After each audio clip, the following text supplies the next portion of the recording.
Hello students. So today we will see the execution of the part A of the computer network lab. So that are NS2 programs, network stimulator programs. Okay. So I'm using Ubuntu OS here, Linux and Linux software with NS2 installed in this. Okay. So NS2 software for stimulation of the program. Fine.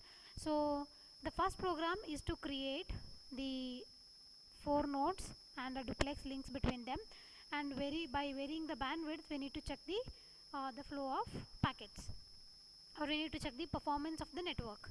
So for that purpose, before going for the lab program, so first we will see how to create a directory.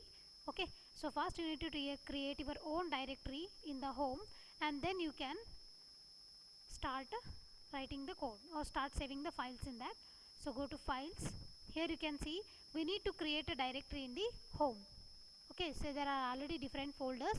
So for that purpose you need terminal. Okay, here click on this and click on terminal. Okay, in terminal, to create the directory you need a command. Yes, so make directory. Yes, so first we will check the existing where we are in the directory. For that purpose use the instruction pwd. Yes, you are in the home and student directory. Yes, so first you need to create a own directory of yours. So I'll create mkdir and I'll give the name ccn. Okay, so here our directory name is ccn. Fine, now the directory is created. So first we will check whether the directory is created or not. For that purpose write command ls see now. Okay, so you can see there is a directory created in the name of ccn. From now onwards, whatever the programs you write, you can save this in the ccn folder, right? So now close this. When you click on home, you can check there is a ccn folder, right? So now close this. Now I want to write a program. Okay, for that purpose,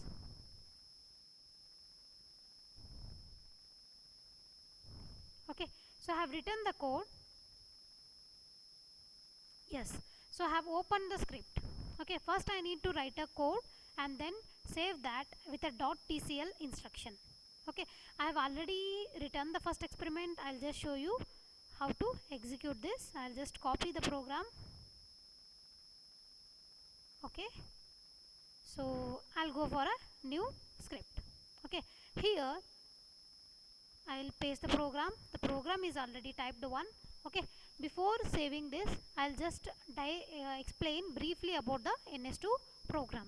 Okay, so now while we write a NS2 program, network stimulator programs, yes, we will use a standard class called as simulator class. This is the main important class we use, and in a program, whatever we write, the further subclasses are always referenced to simulator main class.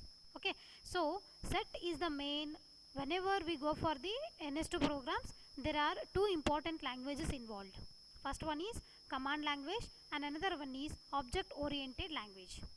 Okay, so in command language what happens, the spaces and the upper cases and lower cases of the programs all are very important. Yes, so for example, we will take a very important command in NS2 programs is set. Okay, so set is an important command. Okay, set defines two parameters. First one, the variable name. Okay, and second parameter is a variable value. Okay, so this is variable value and f is the variable name. Fine, so in other words, it also defines indirectly, it follows object oriented language. Okay, indirectly it follows object oriented language, because here you can see set ns new simulator. What is object here? So it is creating an object of ns. Yes, so ns is the object here and will be created within the class called as simulator. Yes, and new will be the operator. Simulator with the help of operator called as new. Okay, in this first particular instruction, ns is nothing but object, and it is created in the simulator class with the help of an operator new. Yes, so after that, after writing the main class, so there is a necessity of some other subclasses. Yes, so I'll explain two subclasses involved or required for all the programs. So that is, first one is nam file, so animation files. Yes, so there are two files required. So first one is animation file, another one is trace file. Okay, so you can see, first we have created a trace file, and secondly we have created animation file. Yes, so this not am, this represents animation file, and this tr represents trace file. Fine, so trace file is used to trace the output value, and animation file is used to visualize the output.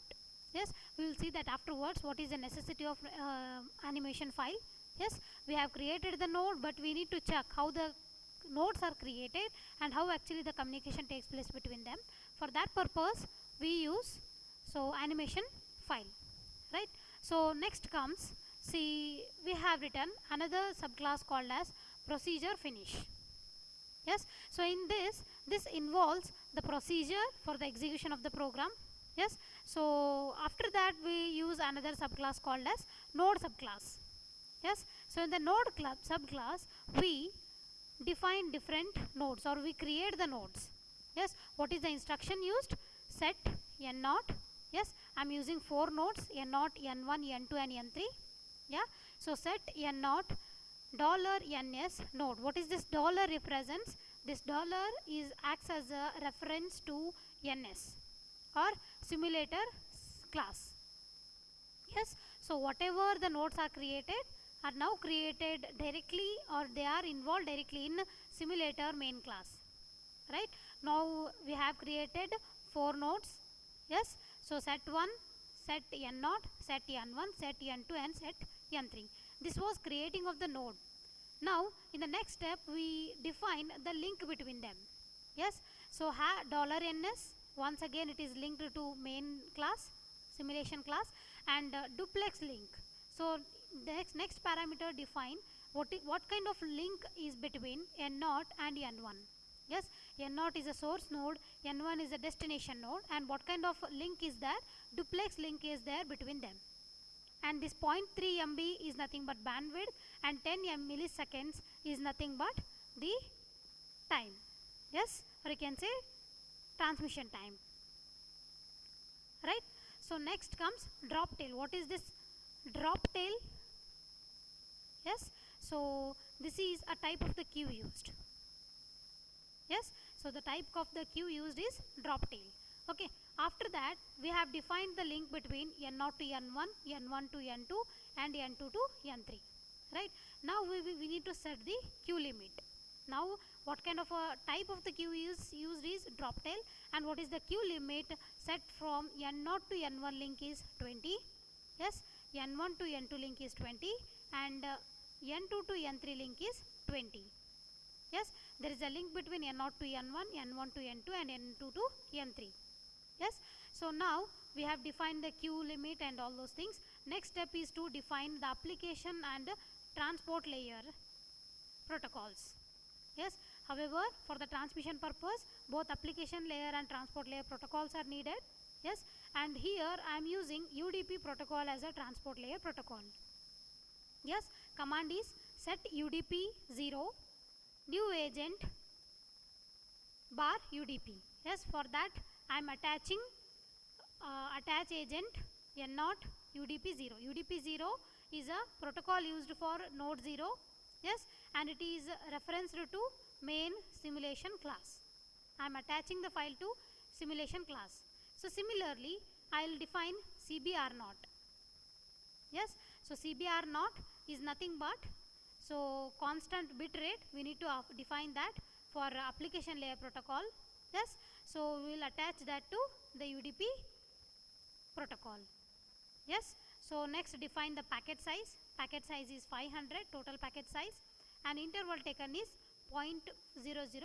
While execution will take a time interval as a 0.005. Yes, so next instruction is set null 0, new agent bar null. Yes, so what is this null 0 defines? It defines the last node. Okay, it defines the last node. Now next instruction is ns connect udp 0 and null 0. Yes, so I am connecting the nodes and transport layer protocols. Now ns at point 1, next instruction is ns at point 1 cbr0 start. What is the meaning of this? Though at 0.1 seconds the transmission takes place or starts. Yes, and at 4.1 seconds the transmission stops. Finally, the program will finish at 5 seconds. Yes, ns run. Yes, so this finish is there, no? So it will directly get the program to this procedure finish subclass. Yes, so what is there in procedure finish? We are involving ns, nf and f files. So these are nothing but trace files and animation files and the simulation class. Yes, next instruction is ns flush trace. Yes, after the transmission of the packets, it will flush the trace and then close trace file, close animation file and execute lab1.nam. Means, so it will execute the animation file. You need to find out the output as a animation view. Okay, now exit 0. Yes, so this was a file. How to save and execute, we will see that. Now first save the file. I have created a directory as ccn. I will save the file here with a .tcl extension. So I will save it as a ccn1. Yes, so .tcl. Okay, so I will save this. Save. Yeah, so now we can check the output here. So go to terminal. In the terminal, first I will check for the current directory where it is. So pwd, it is there in home and student. Here I need to enter another directory, that is ccn. Now I am in ccn directory. Yes, so now I need to execute the program, right? For that purpose I will use the instruction ns space. I will write a file name here ccn1.tcl. Yes, enter. Yes, you can see the output here. I hope it is visible. So it will show the distance between all those nodes and how actually the connection has happened. Now I will run this.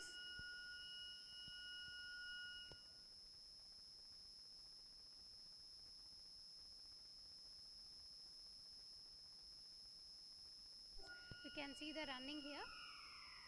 Stop this. This is how the connection is done and how actually the communication takes place. The time intervals you can see here.